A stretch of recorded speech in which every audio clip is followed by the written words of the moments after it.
історію.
Brenda, знайдіть чорниш.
If I may ask for your kind attention, I would, on behalf of you all, like to ask the opening ceremony to begin.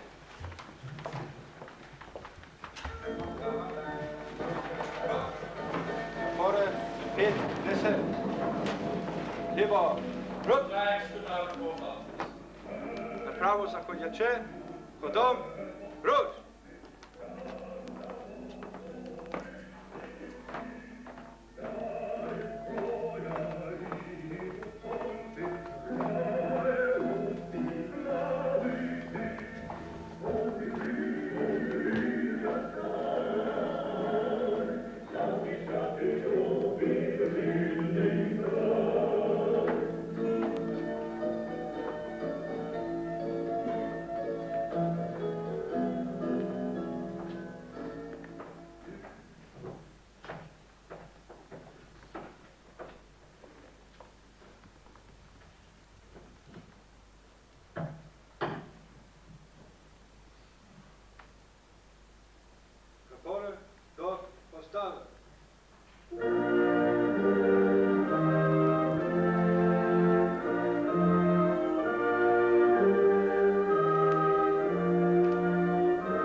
very much, ladies and gentlemen.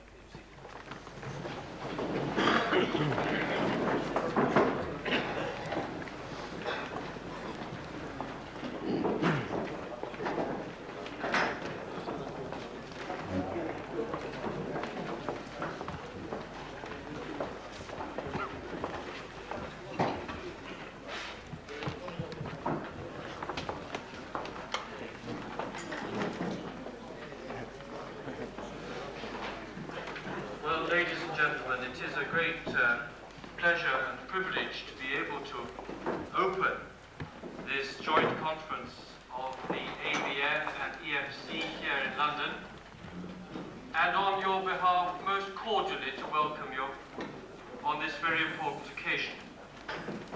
I would like at the outset to give a special word of greeting to the people on the top table, the Honourable Jaroslav Stetsko on my left, General Singhal, Mr. Guillermo Kirkpatrick, Mr. Dodchev from Bulgaria, the Honourable Stefan Terlecki, Member of Parliament, Mr. Blinsky, Mr. Habib Meyer, and Mrs. Stetsko, and Dr. Hyde. We have a very slight alteration to the program. The main speaker, the Right Honourable Lord Chalfont, has been unavoidably detained, and he doesn't expect to be able to get here. We are therefore extending the opening addresses somewhat, and we will bring forward the ABN session. It is a great honour for me to be able to ask the Honourable Jaroslav Stetsko, the ABN President and the EFC President, to open our proceedings. There is no one, I think, who has done more for the cause of freedom and liberation than Jaroslav Stetsko. Quite honestly, he's a legend in his own lifetime. And it's a great thrill for me as a United Kingdom Member of Parliament to be able to share a platform with him on this occasion and to be able to welcome him on behalf of you all. Mr. Jaroslav Stetsko.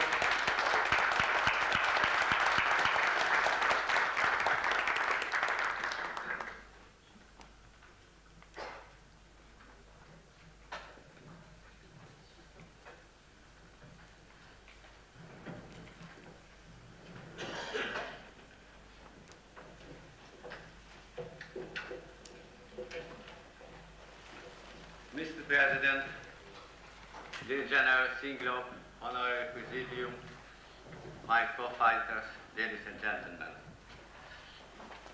Today's attention is focused on the summit between President Reagan and Soviet Russian dictator Gorbachev. The issue at hand is primarily military. The importance of this issue is a consequence of the gaze of Russian imperialists under the guise of communism, whose primary goal is world domination. Only the collapse of the Soviet Russian Empire will decidedly eliminate the threats of nuclear or a nuclear holocaust. To achieve this, and attention must be drawn to the Achilles heel of the Soviet Russian Empire and its system, the subjugated nations. Without the inclusion of the issue of the subjugated nations in the creation of new realities in the world, all agreements and pacts of exclusively military nature will not eliminate the crisis. The crux of the matter lies not in the change of guard in the Kremlin, which will never disallow its imperialism and aggressiveness, but in the striving for freedom and national independence of the subjugated nations. In the final analysis, they are the key to the resolution of the world crisis, and in its context, they must be viewed as a political superpower. Naturally, the anti-Bolshevik Bloc of Nations, ABN, is against nuclear war and proposes its armed alternative for the elimination of the root cause of the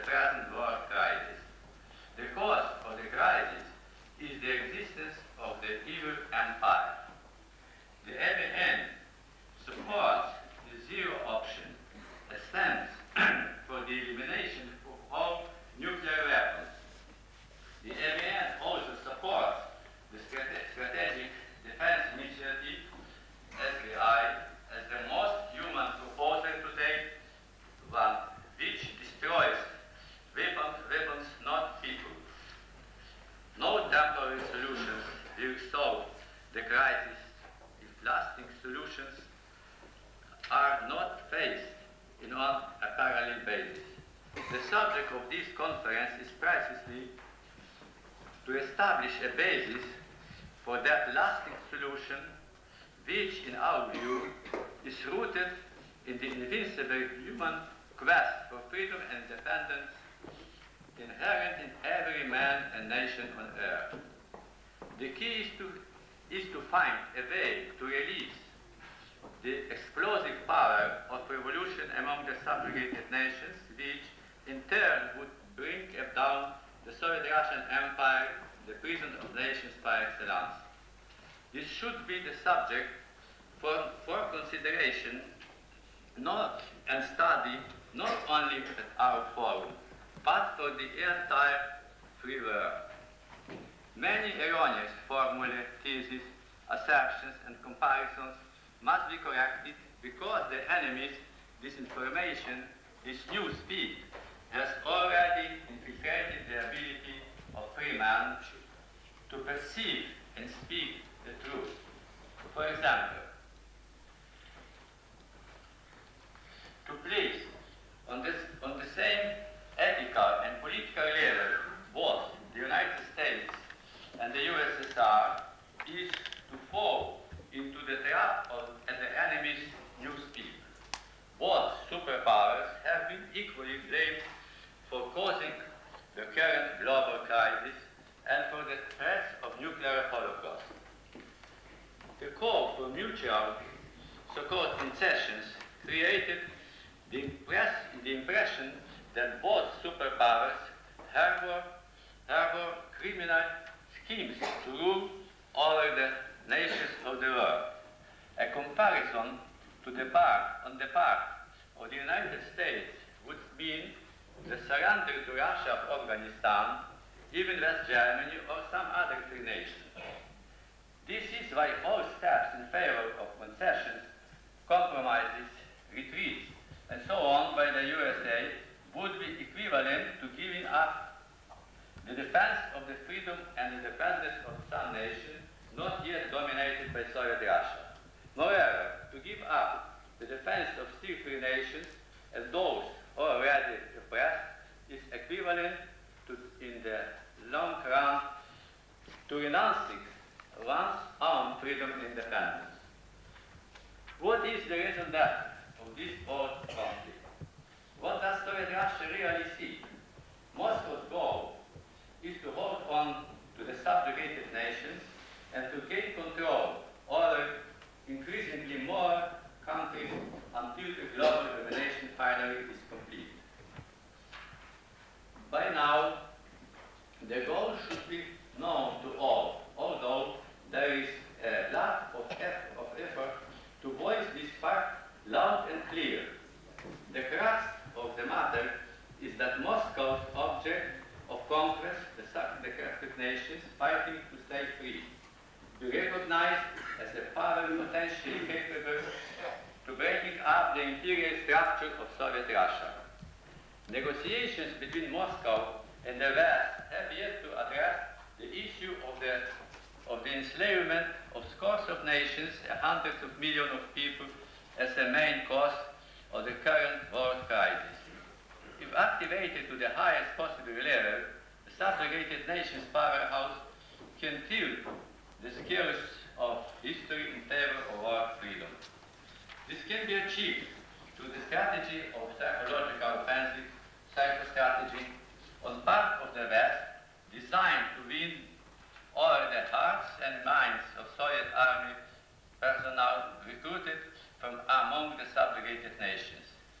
As a result, in the insurgent strategy of the liberation process, they will progressively weaken the military machine of the Soviet Union and strengthen the fabric of their own nations until a critical moment is reached, then they will turn their arms against the oppressor. By fostering and strengthening by means of the available communications, technologies, the infrastructures of the subjugated nations, and by counterposing our system and philosophy the Bolshevik system, such as psychostrategy, strategic offensive can systematically undermine the Soviet Russian system of occupation. Moreover, if the West would cease its economic and other types of relations with the Soviet Union, including satellites, if it would stop supplying it with grain, technology, credit, and so on, Moscow would be forced to allow, albeit reluctantly, the revival of socio-economic institutions, such as, for example, the private ownership of land to increase agricultural productions. This is in turn would strengthen the indigenous infrastructures of the capitalist nations, further undermining the colonial system of Soviet Russia in very real terms. The existence of the underground churches in the subjugated nations has not only a religious significance, but also profound lay and national implications. Faith in God is not only a theistic concept per se, but also a form of struggle of a nation's individuality and spirituality. Soviet Russian imperialism attempts to impose upon the nations it controls a totally aligned philosophy and way of life. Given this fact, the liberation process in the subjugated nations cannot be viewed only in military and technical terms, because we are dealing here with a revolutionary process encompassing all the spiritual, cultural, social, economic, political, and religious dimensions in the existence of those nations. Western psychostrategists should take notice of this unique revolutionary phenomenon taking place behind the Iron Curtain, a phenomenon which can be fully interpreted, analyzed, and conveyed by those representatives of the subjugated nations who are organically tied to their nation's spirituality and philosophy of life, by those who have not been affected by the scores of so-called progressivists and new speak created by the Soviet Russian Big Brother, to use our concept and its system. The rebirth of Islam in its worldly mainstream aspects will eventually be redirected against the real enemy of all religion and the Islamic nations, communist and Russian imperialism. Afghanistan today is the case par excellence. Unfortunately, Afghanistan has not yet become the rallying cry for the Shiites and Sunnites, and its plight is still ignored by the West. The main thrust of Islam's struggle has not yet been focused in its totality against its most dangerous enemy, Russian imperialists and communists. The issue of Afghanistan is not even duly included in the psychostrategy of the West, not to mention an almost total lack of modern military assistance to the Mujahideen. And how many hours of programming is Radio Liberty broadcasting into Afghanistan? Ridiculously few. Moreover, programming of, for example, of the Ukrainian service of Radio Liberty has so far failed to serve the current liberation need of the Ukrainian nation. We have already established that the psychostrategy of the West is decisively inadequate. One concrete example should suffice to illustrate the point that a suitable radio station should be made available to the ABN for unhindered broadcasting behind the Iron Curtain. Its long-range effect would more than compensate a given quantity of military hardware in terms of weakening the fighting capability of the Soviet armed forces. The theme of this conference, High and Low Frontier, Strategic Defense and Liberation, describes the path to follow if the free world is eventually to prevail over Soviet-Russian totalitarianism. High Frontier is the actual implementation of the results of the Strategic Defense Initiative ICI. Low Frontier is a psychostrategic and political offensive against Soviet Russia which should be based on the inclusion of the captive nations as a vital element in the West on activity measures with a commitment to provide assistance to prospective insurgencies on the territories of the subjugated nations. The combination of high frontier with low frontier fully addresses the search for a solution of the impasse in the current world crisis, provides a viable alternative to the threat of a nuclear confrontation between Soviet Russia and the West, offers a way out of the sham that the so-called disarmament process has become over the decade, and lastly, it provides a blueprint for dismantling the Soviet-Russian Empire with the least risk to humanity. A synthesis of high and low frontiers is today the only road that can lead to a world of peace, security, and freedom for all the nations on earth. The means of achieving a safe and free world are at hand. The United States and the whole free world must now master enough political will and moral strength to break out from the vicious circuit of false detente, containment, spheres of influence, hopes of convergence of East and West, and embark on the road of saving humanity for oblivion. There is no other alternative. Thank you very much for your attention.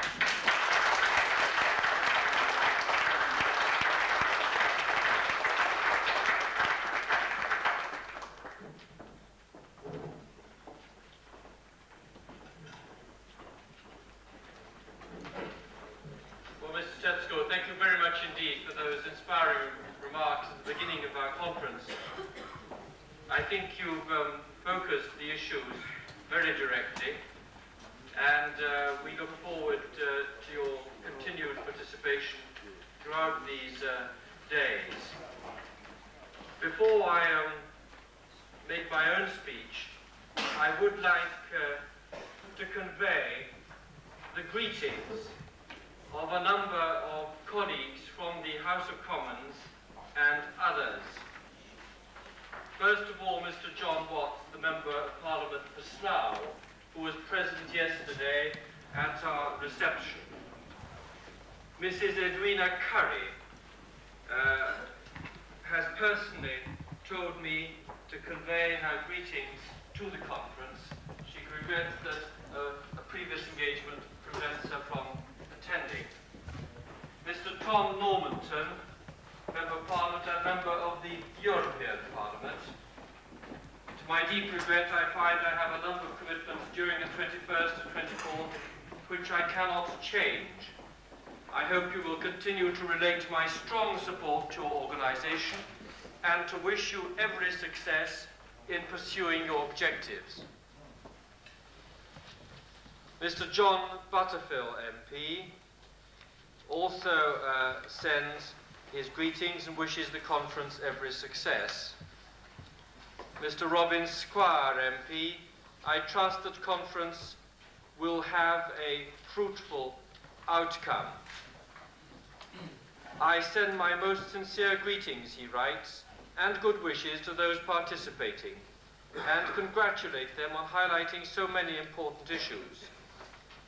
In all the comparisons that are drawn between countries of the Western world and those behind the Iron Curtain, we must never forget that those in Eastern Europe are denied what we take for granted, namely the right to express dissent and above all, the right to remove an unpopular government.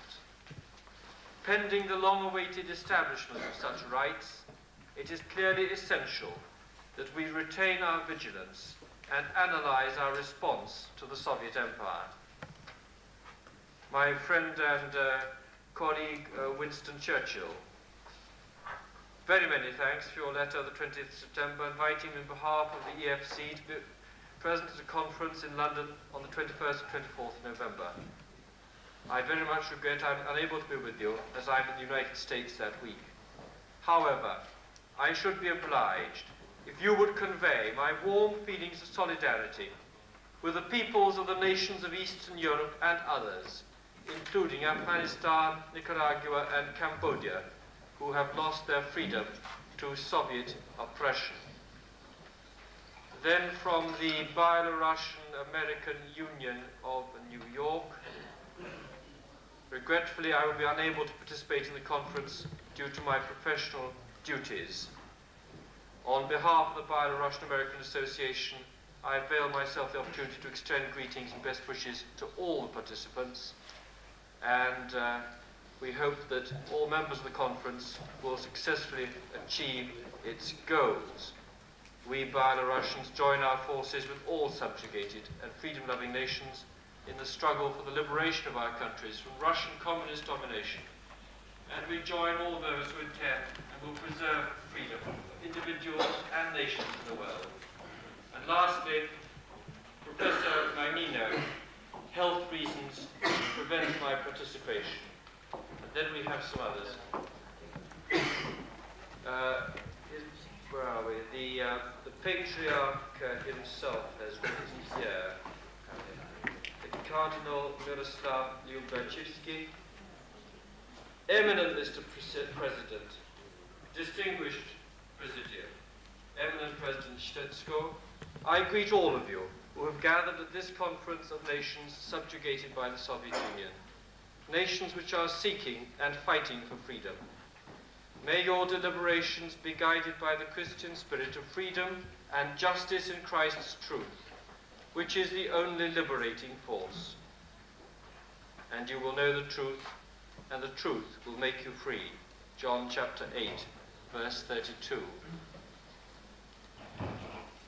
His Excellency Royal Highness Otto von Habsburg, my dear Mr. Wilkinson, warmest thanks for the kind invitation to come to London for the meeting of the European Freedom Council. As I wrote to President Stetsko, it would have been a great joy and privilege for me to accept. To my great regret, nevertheless, it will not be possible. In the first place, we have on the 21st Political Committee, which I must attend, and in the second place, on the 22nd, 23rd, and 24th, will be the Party Congress, the CSU, at which I have to be present as one of the CSU's representatives in the EEC. I regret this very much and wish great success. I do hope that some other time it will be possible for us to meet again. Mr. Liechtenstein, Ambassador and Senior Fellow, on behalf of the Heritage Foundation in Washington, D.C. To all conference participants, it is a high privilege to send this message of solidarity and good wishes to all of you on the invitation of our esteemed friend, Prime Minister Jaroslav Stetsko of Free Ukraine. We come together, whether in person or in spirit, as freedom fighters the world over.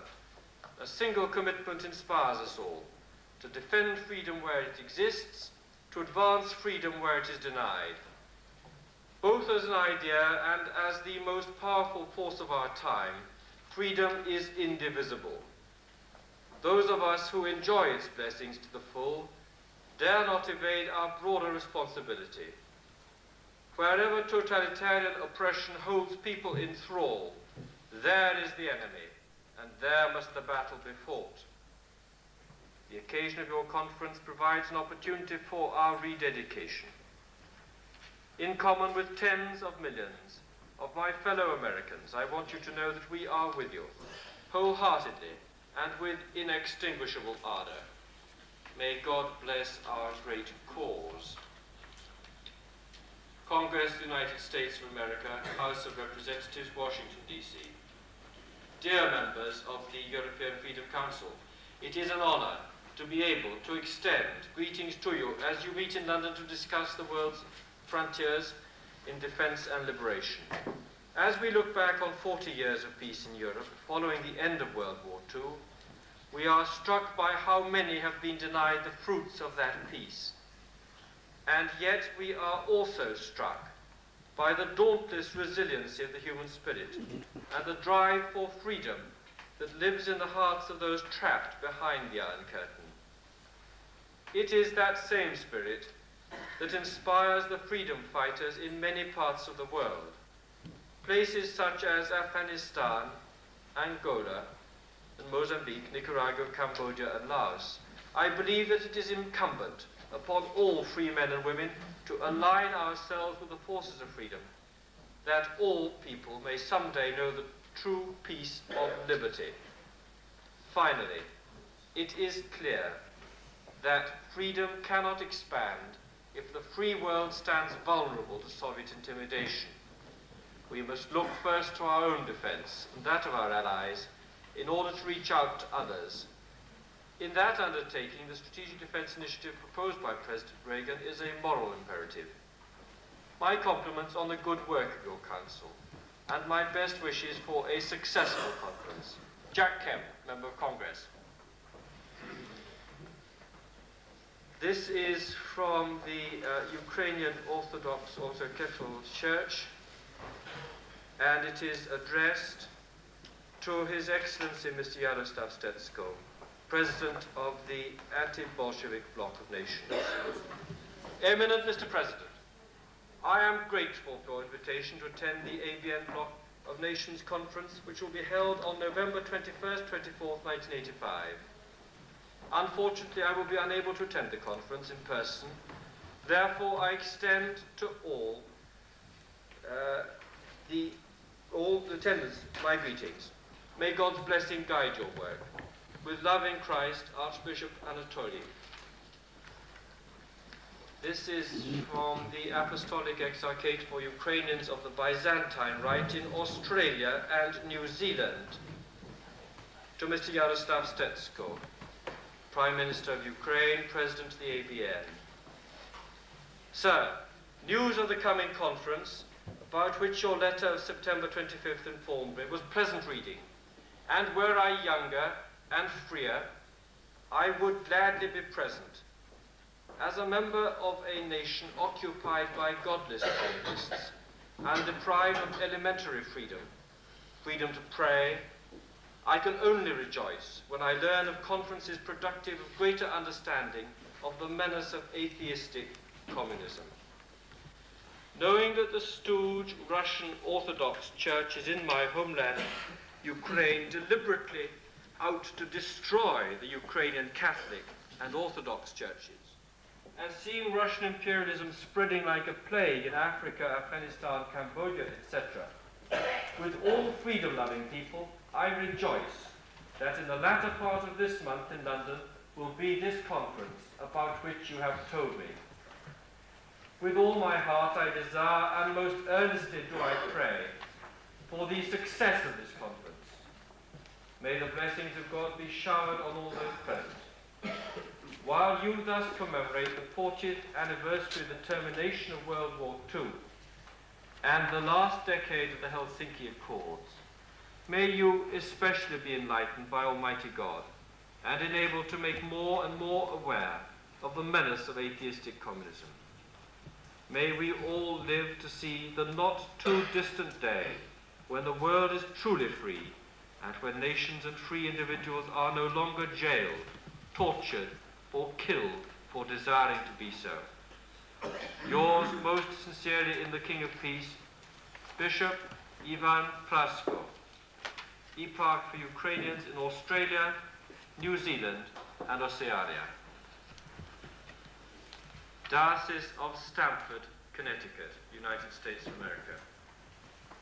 Dear conference participants, I have been informed that you shall be meeting in London, England from November 21st to 24th, 85 to deal with a host of problems, the main theme of which is high and low frontiers, strategic defense and liberation. The topics you will deal with are varied, yet their study is necessitated by the continual cancerous growth of communism throughout the world. Vigilance must be exercised to combat its atheistic philosophy and to return a lasting peace to the world. May your sessions be fruitful and aid the subjugated peoples of the world in soon realizing genuine freedom for their respective countries.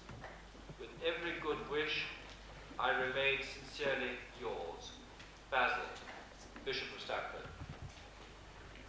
United States Senate, Washington, D.C. Jaroslav Stetsko. Sir, it is a pleasure to send my warm greetings to you and each of the participants in the EFC-ABN conference. May your deliberations be guided by the wisdom and love of freedom so evident in your planning and purposes. Efforts such as yours are important to all free people everywhere. I congratulate you, and with you I pray for every success, now and in the future. Sincerely, Rudy Boschwitz, United States Senator. Institut Européen pour la Paix et la Sécurité. This is to myself. Dear colleague, I thank you very much for a cordial invitation of 20th September, which I only discovered now after election campaign activities have slowed down. But I am afraid I shall not be able to commit myself until the very last moment. As you probably know, the re-elected majority in Belgium is now in the process of forming the new government, and according to the responsibilities that will be given to me, it is very likely that I will be sent on mission during the very time of your conference. If I should not be able to attend, and you can't, I will send greetings to be read out during the conference as you suggested. Wishing you the best of success, I remain yours sincerely, General Robert Claus, retired Senator. House of Commons, London. From Bill Walker, MP. Sir, thank you for your letter of 20th September. I hope to attend the conference of the EFC. However, if parliamentary duties prevent me from attending, I wish the President and the Council every success in their efforts to maintain the interests of the free world and to sustain the freedom fighters from behind the Iron Curtain. Bill Walker, Member of Parliament, Perthshire. State of Michigan, United States of America, Office of the Governor. Distinguished delegates, on behalf of the State of Michigan, I would like to convey my greetings and best wishes on the occasion of this conference on high and low frontiers, strategic defense, and liberation. Through forums such as this, we in the free world are able to exchange ideas and information on the plight of those whose freedom has been curtailed or denied through political and economic oppression. We in Michigan stand firmly behind the cause of freedom for all peoples and wish you every success in your deliberations. James Blanchard, Governor. Here's one from an old friend of mine. Congress of the United States, House of Representatives, Washington, D.C. Dear Mr. Stetsko, I consider it a great privilege to be able to send my greetings and this brief message to you at this time. The struggle against communist oppression that has been so diligently and bravely carried on by the people of your organization is indeed worthy of recognition and support. The example set by the many fearless martyrs who have given their lives in this struggle is an inspiration to all people everywhere, but especially to those who live beneath the yoke of communism. I am reminded of the words of the great patriot of this country, Thomas Jefferson. He must have understood very well the point of freedom. He stated, "The tree of liberty must be refreshed from time to time with the blood of patriots." Certainly those who have given their lives in the 40-year struggle against communism know all too well the meaning of Mr. Jefferson's words. I have no doubt that they considered it not only a necessity but an honor to give their lives for their country. Mr. Jefferson also made another statement that bears repeating. brave patriots of so many countries struggling under communist oppression. He once declared that I have sworn upon the altar of God eternal hostility against every form of tyranny over the mind of man. The tyranny that the communists have tried to exercise over the minds of the free peoples in this world must never be allowed to triumph. I know that with your efforts it never will. For your spirit of freedom and liberty is strong and will remain strong. It is our duty, indeed our privilege, to support this ongoing struggle to restore the lost democratic principles of political and cultural self-determination that have been wrested from numerous countries by the communists. Let us never forget the sacrifice of those who have given their lives for the cause of liberty. And let us renew our pledge to fight every form of tyranny over the mind of man. Philip M. Crane, Congressman. We have indeed, Mr. President, ladies and gentlemen, over 100 messages, and we can be here till lunchtime were I to continue. And we will read other greetings later on. Thank you very much.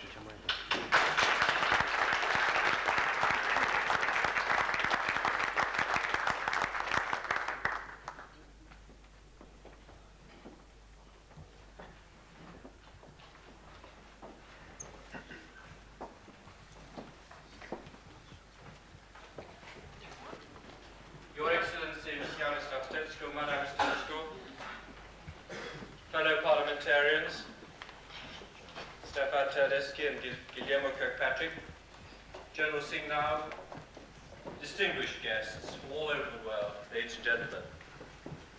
It is a tremendously exciting thing for me as a British Member of Parliament in this fine city of London to be able to greet you and welcome you to the capital city which houses the mother of parliaments and which has for so many a long year been regarded as a bastion of freedom and democratic liberties. As the years have passed, and as in this country the memory of war has thankfully receded, it is nevertheless very important that we who are working together in a great struggle for self-determination and freedom from communist oppression in those countries that are currently enslaved by Marxist-Leninist governments, it is very important that we should explain to our fellow citizens what the truth is behind the Iron Curtain and in those countries that are captive today.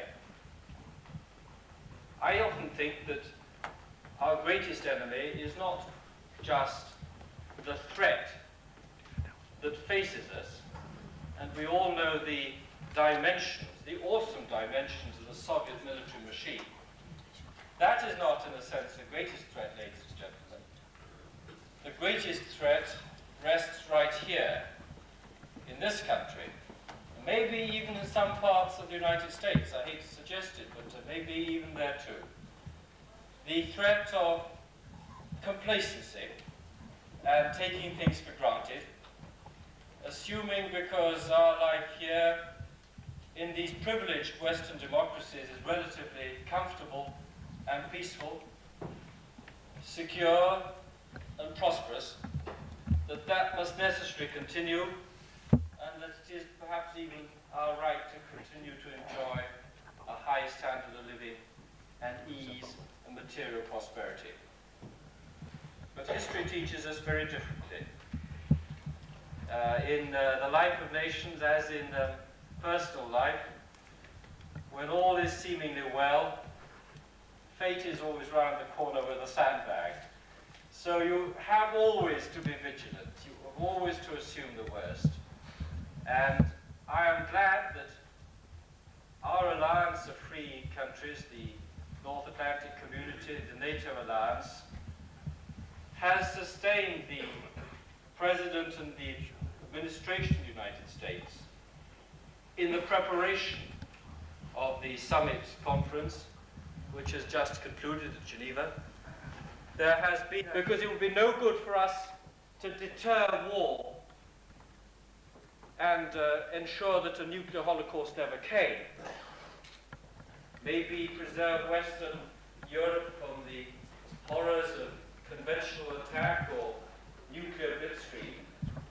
But if we were to lose the political struggle, if our countries were to be subverted from within, and our governments change from a democratic nature to a totalitarian, socialistic, communist kind, then we would, in a sense, have lost all that our armament and defense were seeking to preserve. And at the other level, it would be no good if we maintained our democratic liberties and we were very successful in spreading the attractive message of pluralist democracy under the law, if at the same time we allowed our defenses to become weakened and we became subject to nuclear intimidation or blackmail by overwhelming military force, or even because of our very vulnerability, subject to aggression itself. So I do think that both the dimensions that are being addressed in this conference are valid, that they interrelate, and that they are worthy of the detailed consideration which they will receive. Now, let's just look at some of the areas that were addressed in the Geneva talks. First, the issue of disarmament and arms control. As you will remember, the Soviet position was to seek a 50% reduction in nuclear delivery systems on either side. Strategic delivery systems, I mean. Now, what the Soviets mean by strategic delivery systems is not the same as what we in the West regard as strategic delivery systems. And there's an exceedingly important distinction here, ladies and gentlemen. Because the Soviets regard as a strategic delivery system anything that can hit the heartland of the USSR. And that rules into the equation all our intermediate range nuclear forces in Western Europe, stationed here on behalf of the NATO alliance, which are of limited range, but in Sovietized strategic, yet crucial for the defense of the democracies of Western Europe. An essential part of the linkage of the Western European station capabilities and those deployed by our American friends in the homeland of the United States. And clearly what the Soviets are seeking is a build down in these, while of course they themselves will, for geographical reasons, be very easy, owing to the propinquity of the Soviet Union to the free countries of Western Europe, be able to strike still relatively easily at the United Kingdom, West Germany, and so on. So that's one element of the equation that we've got to look at very, very carefully, exceedingly cautiously. And the other is, of course, the question of warheads. Because the Soviets have been exceedingly imprecise when they talk about a 50% reduction. The Soviet strategic nuclear arsenal is characterized by very modern intercontinental ballistic missiles that have characteristically more multiple warheads than do their American counterparts. So what is important is not so much a reduction in the number of launchers, but a reduction, a mutual and balanced reduction in the number of warheads. Then the next part of the communique deals with the non-proliferation treaty. And both superpowers want more countries to sign. Well, that I think is self-evidently desirable. No one would query that. But the fact that so many countries have not signed is, in my judgment, Mr. President, evident of the necessity of maintaining that high frontier defense, that strategic defense, which is being researched through the Strategic Defense Initiative program. We will know by the end of the decade which technologies look to be feasible, practical. The US administration will have some estimation of the relative costs involved, and will be able to come to decisions at that time. But since a number of existing nuclear countries, like the Chinese and the French, for example, and other potential nuclear powers like Israel, South Africa, India, Pakistan,